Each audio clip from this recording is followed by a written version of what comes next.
മലയാള cinema പ്രേമികളുടെ മനസ്സിൽ ഇന്നും മായാത്ത സൗന്ദര്യ സങ്കല്പമാണ് നടി കാവ്യ മാധവന് ഉള്ളത്. ആരാധകർക്ക് ഇന്നും കരിമിഴി കുരുവിയാണ് കാവ്യ. വാർത്തകളിലും വിവാദങ്ങളിലും നിറഞ്ഞു നിന്ന കാവ്യ മലയാള ചിത്രങ്ങളിലും തമിഴ് ചിത്രങ്ങളിലും തിളങ്ങി നിൽക്കുന്നതിനിടയിൽ വിവാഹിതയായത്. ആദ്യ വിവാഹത്തിന്റെ പൊരുത്തക്കേടുകൾ ഡിപ്രഷനിലേക്ക് എത്തിച്ചുവെങ്കിലും കാവ്യയുടെ രണ്ടാം വരവ് സെൽഫ് മോട്ടിവേഷനിൽ നേടി എന്ന് പറയുന്നതിൽ തെറ്റില്ല.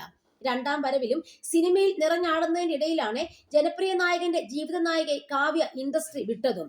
ദിലീപുമായുള്ള വിവാഹത്തോടെ അഭിനയത്തിൽ നിന്ന് വിട്ടുപോയ കാവ്യ ഏറെക്കാലം സോഷ്യൽ മീഡിയയിൽ നിന്നും ഇടവേള എടുത്തിരുന്നു. പിന്നീട് ഇൻസ്റ്റയിലൂടെ കാവ്യയുടെ മടങ്ങിവരവ്. ദിലീപിന്റെ ഒപ്പം പൊതുവേദികളിലും പ്രത്യക്ഷപ്പെട്ട കാവ്യ വളരെ പെട്ടെന്ന് തന്നെ ആരാധകരിലേക്ക് എത്തി. അപ്പോഴും ഫാൻസ് ഉറ്റുനോക്കിയ കാര്യം കാവ്യ അഭിനയത്തിലേക്ക് മടങ്ങിയെത്തുമോ എന്നാണ്. അഭിനയത്തിലേക്ക് മടങ്ങിയെത്തിയില്ലെങ്കിൽ കൂടിയും ഫോട്ടോഷൂട്ടുകളും സ്വന്തം ബ്രാൻഡ് പ്രൊമോഷനും ഒക്കെയായി കാവ്യ സജീവമായി. കൊച്ചിയിൽ നിന്നും താമസം മാറ്റിയ കാവ്യ മാധവൻ ഇന്ന് ചെന്നൈയിലാണ് സ്ഥിരതാമസം.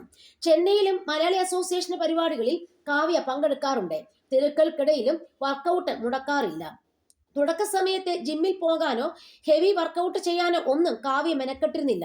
എന്നാൽ ഇപ്പോൾ കൃത്യമായ ലൈഫ് സ്റ്റൈലാണ് കാവ്യ ഫോളോ ചെയ്യുന്നത്. പ്രസവശേഷം കൂടിയ ശരീരഭാരം എല്ലാം കുറച്ച് ഇപ്പോൾ പഴയതിൽ ലുക്കായി കാവ്യ. പക്ഷേ വർഷങ്ങളുടെ പ്രയത്നത്തിലൂടെയാണ് വെയിറ്റ് ലോസിലേക്ക് കാവ്യ എത്തിയത്.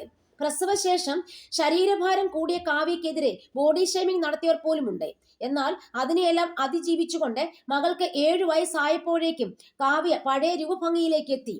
എന്തെങ്കിലും തരത്തിലുള്ള ശസ്ത്രക്രിയ നടത്തിയോ രൂപഭംഗി വീണ്ടെടുക്കാൻ എന്നുള്ള ചോദ്യങ്ങളും ഇപ്പോൾ ആരാധകർ ചോദിക്കുന്നുണ്ട്.